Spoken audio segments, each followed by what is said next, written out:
सोलापूर कृषी उत्पन्न बाजार समितीच्या निवडणुकीत सचिन कल्याण शेट्टी यांच्या सिद्धेश्वर शेतकरी विकास पॅनलने एकतर्फे यश मिळवत 15 पैकी 12 जागा जिंकत वर्चस्व प्रस्थापित केलं।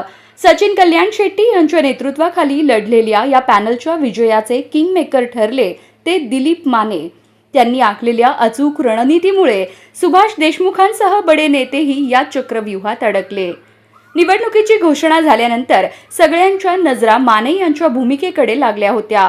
ते कल्याण शेट्टी यांच्या सोबत जाणार की देशमुख यांना साथ देणार याबाबत अनेक चर्चा रंगल्या।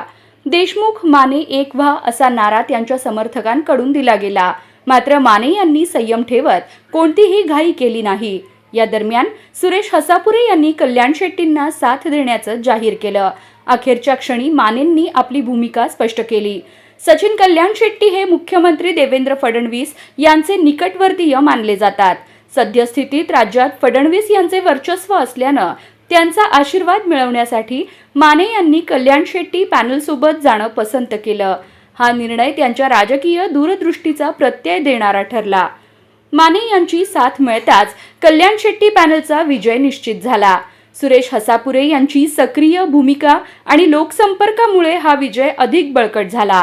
परिणामी विरोधक पूर्णपणे गोंधळले आणि मतदानाचा कल स्पष्टपणे एकतर्फा ठरला। या निवडणुकीच्या निमित्ताने माने यांनी केवळ बाजार समितीची सत्ता मिळवली नाही, तर कल्याण शेट्टींमार्फत मुख्यमंत्री फडणवीस यांच्या जवळ जाण्याचा मार्गही खुला केला।